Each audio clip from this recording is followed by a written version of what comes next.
সময় হয়ে গেছে, তাই বসো পালকিতে আর তাড়াতাড়ি চলো।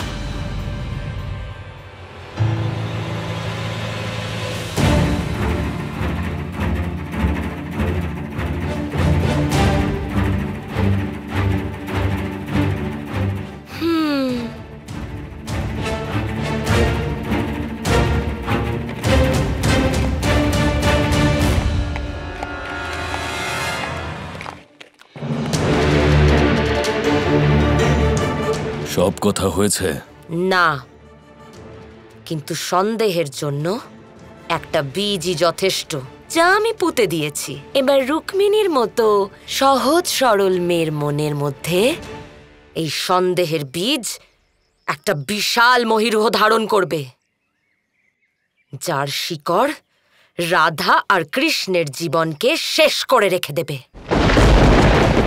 এবার শুধু এই বৃক্ষের ফলের অপেক্ষায় থাকো আয়ান।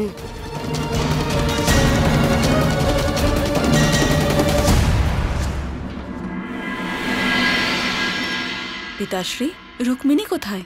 সমগ্র দ্বারকা নগরীতে আমি খোঁজ নিয়েছি, কিন্তু রুক্মিণীর কথা খোঁজ পাওয়া যাচ্ছে না।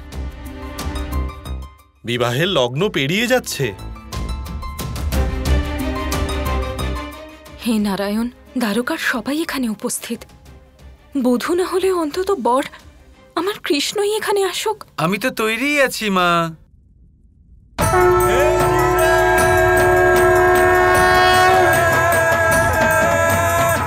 কৃষ্ণ, তুমি বলেছিলে রুক্মিণী এখানে সময় পৌঁছে যাবে, কিন্তু ও তো এখনো এখানে আসেনি, আর ওকে তো সজ্জাও করতে হবে।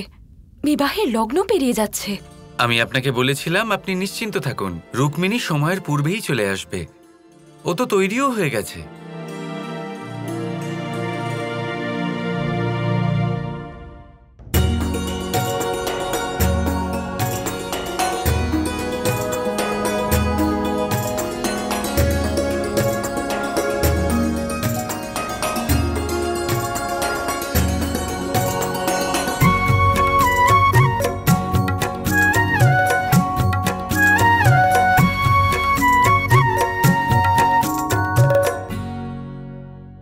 রুক্মিণী, তুমি কখন এলে আর সজ্জা কখন করলে?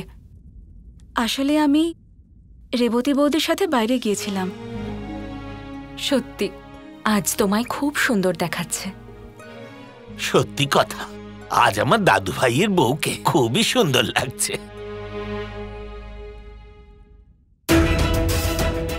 একবার ভাবুন রাজকুমারী রুক্মিণী, কেন কৃষ্ণের বাঁশির সুর সবার আগে রাধার জন্য বাজত?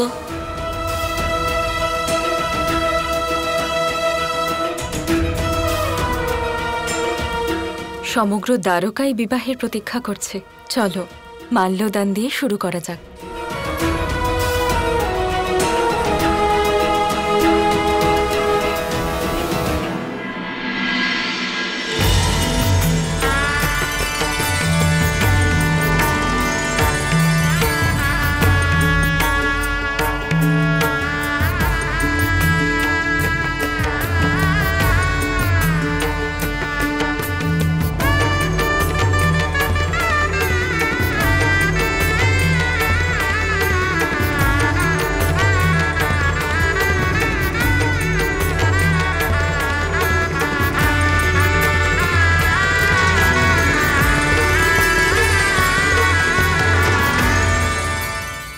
কৃষ্ণ, আপনি বললেন না তো আমাকে ভালো লাগছে কিনা?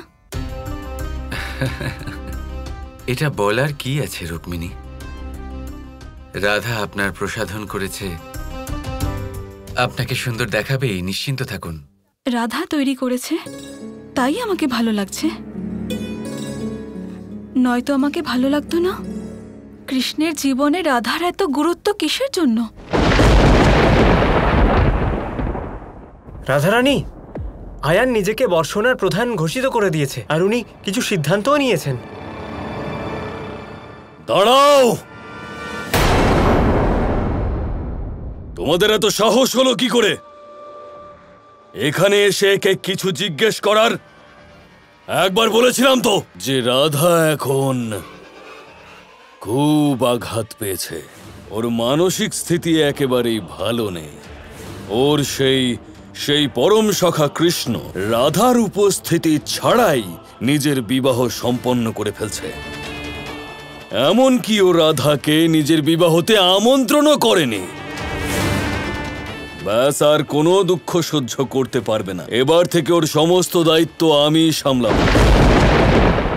কি বলো রাধা? ঠিকই তো বলছে আয়ান। দেখুন, যাই ঘোষণা হয়ে থাক, তা আপনাদের দ্বারা নির্বাচিত প্রতিনিধি করেননি। তা মানা বা না মানা আপনাদের উপর নির্ভর করছে। আমি কাউকে বাধ্য করব না। তবে তো আমরা এটা কখনোই মানব না রাধারানী।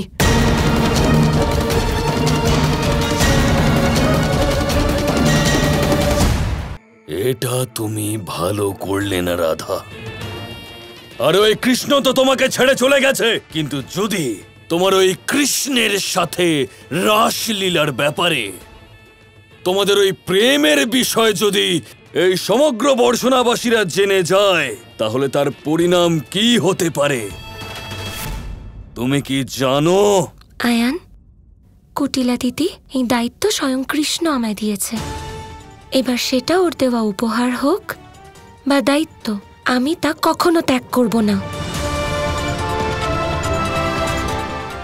আমি কৃষ্ণের জন্য সব কিছু করতে পারি, সব সহ্য করতে পারি।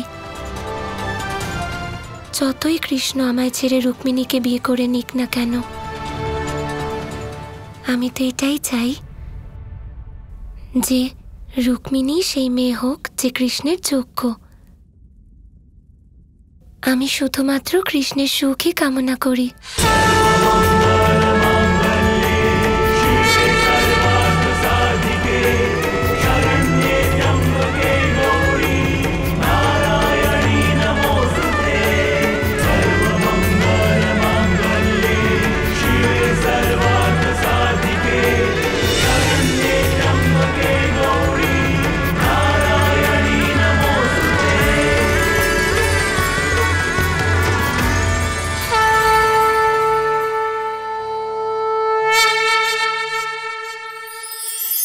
এই পুষ্প দেখতে পাচ্ছেন আপনি? কি সুন্দর এই পুষ্প। সবাই চায় এরকম কোনো এক পুষ্প সে নিজের করে নেবে, নিজের কাছে রাখবে। এবার ভাবুন, এই পুষ্প যে সম্মান পায় তা কিসের জন্য পায়? শুধু কি তাকে সুন্দর দেখতে বলে? আসুন আপনাকে একটা কথা বোঝাই। এই ফুল যখন গাছে থাকে তখন এই রূপ আমাদের আকর্ষণ করে। এই ফুল দিয়ে যদি আপনি মালা বানান, কোনো মূর্তিতে দেন, তাহলে তা সম্মানের নিদর্শন হয়। এবার এই ফুলই যদি আপনি বিছানাতে ছড়িয়ে দেন, তাহলে সেই দৃশ্য দেখে সেই সুবাসে আপনার মন পুলকিত হয়ে ওঠে। কিন্তু ভাবুন, এই পুষ্পই যদি আপনি চিতায় সাজান, তাহলে এই পুষ্পকে আর কেউ সম্মান করে না। এ কিরকম কথা?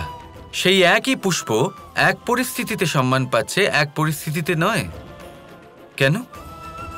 কারণ এতেই লুকিয়ে রয়েছে একটা গুরুত্বপূর্ণ শিক্ষা। এর সারমর্ম হলো এটাই যে এই সম্মান ব্যক্তি বা বস্তুকে করা হয় না, সম্মান করা হয় সময় এবং পরিস্থিতিকে। এবার এই যে সময়, তা কখনোই আমাদের বশে থাকে না। আমাদের বশে থাকে পরিস্থিতি। আমাদের পরিস্থিতি কেমন হবে তার সিদ্ধান্ত স্বয়ং আমরাই নিই। আর যেরকম আমাদের পরিস্থিতি হবে সেরকমই আমাদের সম্মান করা হবে। তাহলে আসুন আমার সাথে ভালোবেসে বলুন, রাধা রাধা।